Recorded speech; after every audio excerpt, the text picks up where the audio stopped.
Hello everyone, कैसे हैं आप। आशा करता हूँ अच्छे होंगे। और मैं मनोज एक बार फिर स्वागत करता हूँ आप सभी का अपने चैनल कुछ अच्छा कुछ बुरा में। और हाजिर हूँ आज फिर एक नए टॉपिक के साथ। और आशा करता हूँ पुराने टॉपिक अच्छे से पढ़े होंगे आपने और समझ में भी आया होगा। और अगर कुछ दिक्कत हो तो कमेंट बॉक्स में कमेंट करना ना भूलें। और बात करते हैं आज के टॉपिक पे। तो चूँकि हम लेंस पढ़ रहे हैं, ठीक है, और लेंस में हमने उसके पतले लेंस की फोकस दूरी के लिए सूत्र और उसका जो रेखीय आवर्धन था उसके लिए सूत्र पढ़ लिया है। अब बात करते हैं लेंस की क्षमता पर। तो लेंस की क्षमता, पावर ऑफ लेंस, लेंस की क्षमता होती क्या है, ये चीज़ मैं आपको बताने की कोशिश करूँगा। तो अब तक हमने जो लेंस पढ़े थे, लेंस अपवर्तन की घटना पर आधारित होता है। और अपवर्तन की घटना क्या कहती है? अपवर्तन की घटना ये कहती है कि लेंस जो होता है, अपवर्तन की घटना ये कहती है कि जब वस्तु एक माध्यम से दूसरे माध्यम में जाती है तो उसका मान क्या होता है, उसकी जो मार्ग होता है वो अपने मार्ग से हट जाती है, विचलित हो जाती है। ये अपवर्तन कहता है। और इसी पर आधारित है क्या लेंस। तो लेंस का काम क्या होता है? प्रकाश की किरण को झुकाना, उसके रास्ते से भटकाना, ये काम होता है लेंस का। चाहे वो अवतल हुआ चाहे उत्तल हुआ। हमने अब तक जो लेंस पढ़े थे वो 2 लेंस पढ़े हैं, एक उत्तल और दूसरा अवतल। तो इन दोनों लेंसों का काम क्या है? किरणों को भटकाना। अगर सीधी आ रही है तो इसको टेढ़ा करना। ये माना जाता है कि जो लेंस होते हैं ये छोटे छोटे प्रिज्म के टुकड़ों से बने होते हैं, ठीक है। इसमें जो प्रिज्म होता है उसके आधार को, आधार मतलब निचले हिस्से को केंद्र की मुख्य अक्ष की ओर रखा जाता है, मतलब इसके केंद्र की ओर। ऊपर को उसका मतलब कि सिरा होगा, नीचे को क्या होगा? आधार। ऐसे यहाँ से। और इसमें क्या होता है? उनके आधार को ऊपर किया जाता है, ठीक है। तो ये क्या करता है, जो भी किरण आती है उसको ऐसे करके इसके मार्ग से ऐसे विचलित मतलब कि कर देता है, मुड़ाना होता है। लेंस का मेन काम क्या है? मुड़ाना। चाहे वो अंदर की ओर मुड़ाए या बाहर की ओर, किधर को भी मुड़ाए, इससे फर्क नहीं पड़ता। लेकिन हमने ये पहचान लिया कि लेंस जो होता है प्रकाश की किरण को उसके रास्ते से दूसरी तरफ को मोड़ देता है, डायरेक्शन, अदर डायरेक्शन में उनको भेज देता है। ये होता है लेंस का काम। तो लेंस की क्षमता जितनी ज़्यादा होगी, लेंस क्या करेगा? वो प्रकाश की किरण को उतना ही ज़्यादा मोड़ेगा। और जिस लेंस की क्षमता कम होगी, क्षमता का मतलब क्या है?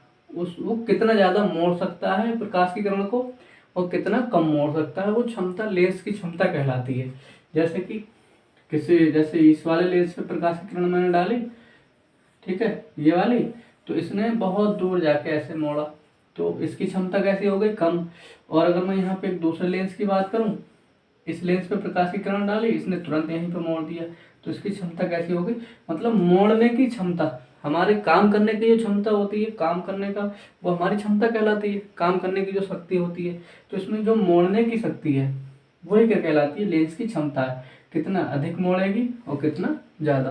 तो जो लेंस जिसकी क्षमता, भाई किसी की क्षमता मोड़ने की ज़्यादा है तो वो जल्दी मोड़ देगा, और किसी की क्षमता कम है वो क्या करेगा? देर में मोड़ेगा। तो देखना यहाँ पे, ये जल्दी मोड़ेगा तो ये क्या होती है? फोकस दूरी। और ये क्या होती है? फोकस दूरी। तो क्षमता अगर ज़्यादा है, क्षमता क्या है? क्षमता ज़्यादा है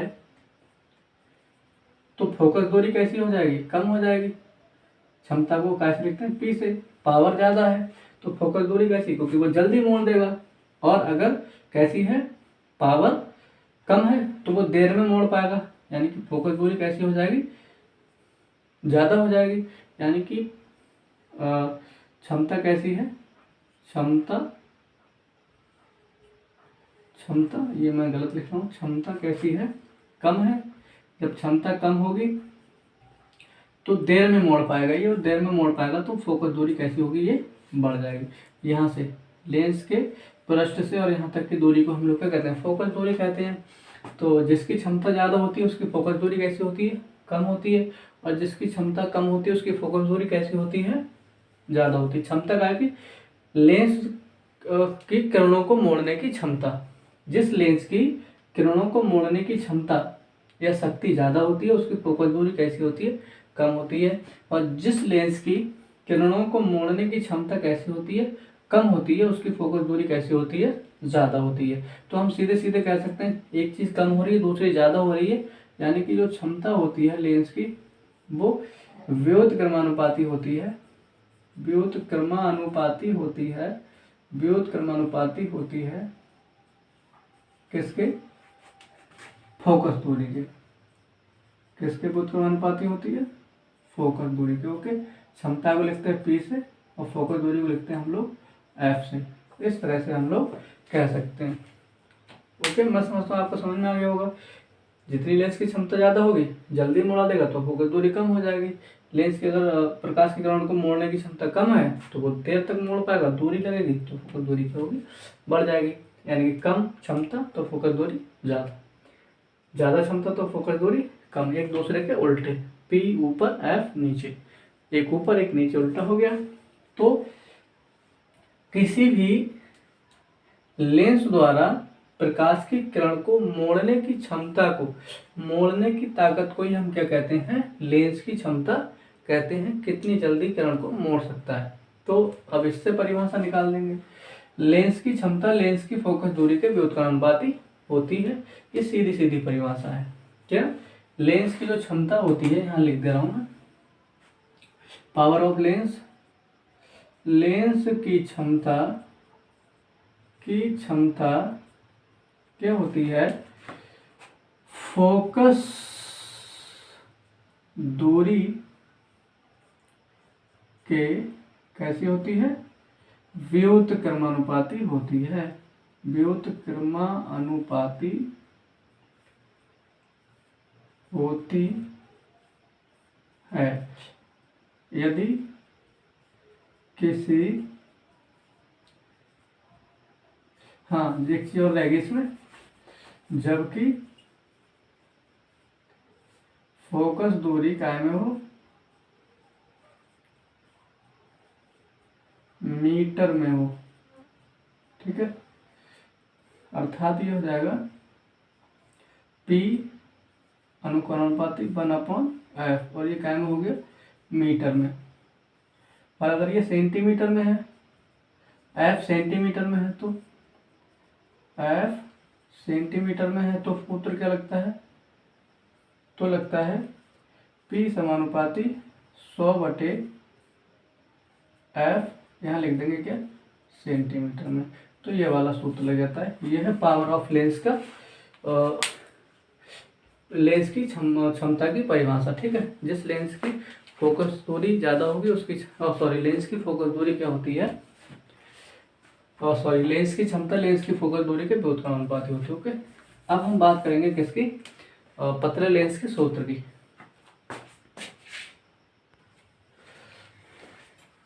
आगे हम बात कर लेंगे इस पर, संपर्क में रखे दो पतले लेंसों की फोकस दूरी का सूत्र। अभी पहले हमने केवल एक पतले लेंस के लिए जो सूत्र पढ़ा था, अब हम क्या सूत्र पढ़ेंगे, ये देख रहे हैं आप चित्र में, दो पतले लेंस और ये बिल्कुल सटे हुए यानी कि संपर्क में रखे हुए हैं, तो इनके लिए फोकस दूरी के लिए सूत्र। तो इनके बारे में हमें 2-3 लाइनें लिखनी पड़ती हैं, तो आप इसको देख कर लिखेंगे। लिखा नहीं रहा हूँ मैं, केवल आपको बता रहा हूँ क्या लिखेंगे। माना L1 L2 दो पतले लेंस हैं जो वायु में संपर्क में रखे हुए हैं। ओके, अब लेंस L1 से U दूरी पर वस्तु क्या है, O है, और जिसका प्रतिबिंब L2 से B दूरी पर क्या बनता है, I बनता है, I डैश बनता है। और फिर I डैश क्या करती है, दूसरे वाले लेंस के लिए वस्तु का काम करती है, जिसका प्रतिबिंब क्या बनता है, B दूरी पर I बनता है। ये चित्र, इसके बारे में आपको लिखना है। अब यहाँ पे हम इसको सॉल्व करेंगे। ठीक है, तो हम क्या लिखेंगे, माना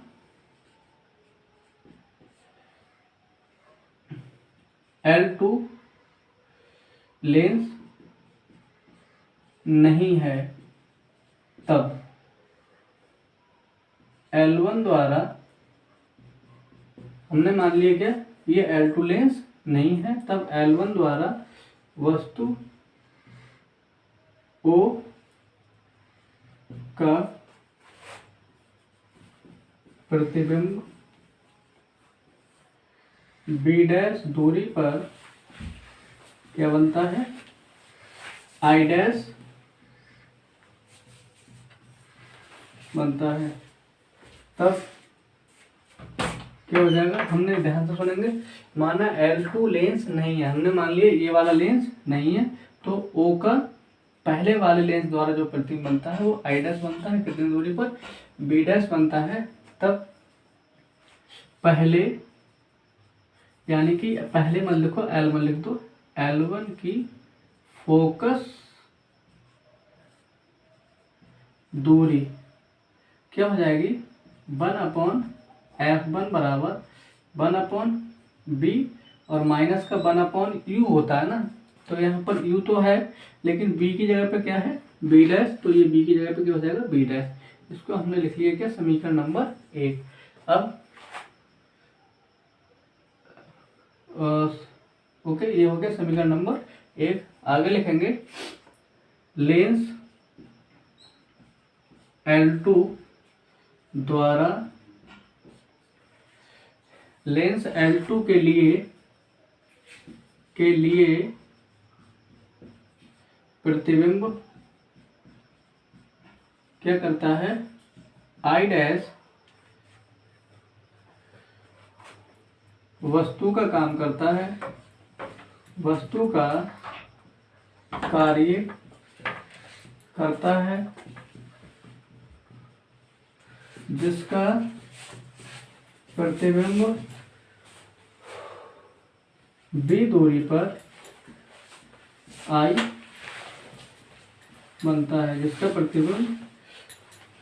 प्रतिबिंब I, थोड़ा सा लिखने का तरीका गलत हो गया, जिसका प्रतिबिंब I B दूरी पर बनता है। तब L2 की फोकस दूरी का सूत्र, L2 की फोकस दूरी क्या हो जाएगी, इसी की तरह 1/F2 हो जाएगी, क्योंकि पहले की F1 थी तो दूसरी क्या बना दी, F2। अब यहाँ पे क्या 1/B डैश, और B डैश क्या था, लेंस से प्रतिबिंब की दूरी। अब यहाँ पर लेंस से प्रतिबिंब की दूरी क्या है, B, तो इस B डैश की जगह पे क्या हो जाएगा 1/B, और माइनस लगा लिया। और फिर क्या है, लेंस से वस्तु की दूरी। अब इस लेंस के लिए वस्तु क्या है, आई डैश, तो आई डैश की दूरी क्या है लेंस से, बी डैश, यानी कि इसमें जो U है, U के स्थान पे हम क्या लिख देंगे, बी डैश। यहाँ मैं लिख दे रहा हूँ, और समीकरण 1 में क्या करना है हमें, बी डैश की जगह पे क्या पुट करना है, B, और U की जगह पे क्या पुट करना है, B डैश। रखने पर जब इतना हम रख देंगे तो हमको क्या प्राप्त हो जाएगा, ये इतना रखने पर ये प्राप्त हो जाएगा। क्या रखा मैंने, समीकरण 1 में बी डैश की जगह पे क्या रख दिया, B, ओके, और U की जगह पे क्या रख दिया, B डैश, तो ये मिल गया। इसे कह दिया मैंने समीकरण नंबर 2। क्या कह दिया, समीकरण नंबर 2। अब समीकरण 1 और 2 को जोड़ेंगे, समीकरण 1 प्लस 2 से इन दोनों को जब मैं जोड़ूंगा तो पहले मैंने क्या लिखा है, सो इसको चित्र को मिटा दूंगा, ओके। तो जब मैं इसको मिटाऊंगा तो हमें क्या मिलता है, ऊपर वाली चीज़ मैंने मिटा दी, यहाँ पे ये लाइन भी मिटा रहा हूँ, इसमें हमें मिलेगा इसको, इस वाली समीकरण को और इस वाली समीकरण को, इन दोनों को मैं जोड़ रहा हूँ, ऐड कर रहा हूँ 1 और 2 को जोड़ने पर। तो यहाँ पे क्या मिलेगा, 1/F1 equal to 1/B dash minus का 1/U, और नीचे क्या है 1/F2 बराबर 1/B माइनस का 1/B डैश। अब ये क्या है, इनको मैंने क्या किया, जोड़ने पर, तो जब मैं इनको जोड़ूंगा तो क्या होगा, ये हो जाएगा 1/F1 plus 1/F2 equal to, ये कट गया, देखो क्या, B डैश प्लस का B डैश माइनस का, तो क्या बचा 1/B माइनस का 1/U। अब ये वाली चीज़ हम जानते हैं क्या होती है, ठीक है, ये वाली चीज़ क्या होती है, हमने पढ़ा है फोकस दूरी के सूत्र से, 1/F बराबर 1/B माइनस 1/U। इसको हम क्या करेंगे, इसमें रख देंगे, जब इसमें रखेंगे तो क्या हो जाएगा 1/F1 प्लस 1/f2 और इसकी जगह पे क्या रख दिया 1/f। ओके, तो ये आपके लिए सूत्र निकल आया। इसकी जगह पे हमने रख दिया, इसकी जगह पे 1/f। तो ये क्या आ गया, संयुक्त लेंस की फोकस दूरी के लिए ये सूत्र निकल के आया है।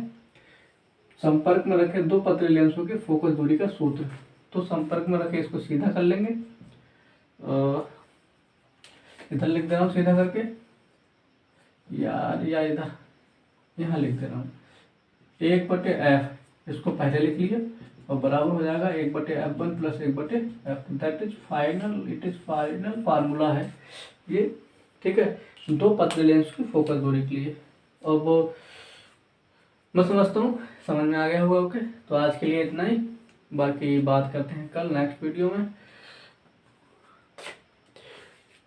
किसी भी मतलब कि बच्चे को ऐसा ना सोचे कि ये चैनल ना पहुंचाएं, हर अपने साथी को बताएं और ज़्यादा से ज़्यादा सब्सक्राइब करें, जिससे कि मेरे इन वीडियोस का लाभ ज़्यादा से ज़्यादा बच्चे उठा सकें और अपने जो एग्ज़ाम आने वाला है उसमें अच्छे से अच्छे मार्क्स हासिल कर सकें। ओके, तो इसी के साथ आप सब लोगों को एक बार फिर टाटा बाय बाय, मिलते हैं नेक्स्ट वीडियो के साथ। Okay everyone.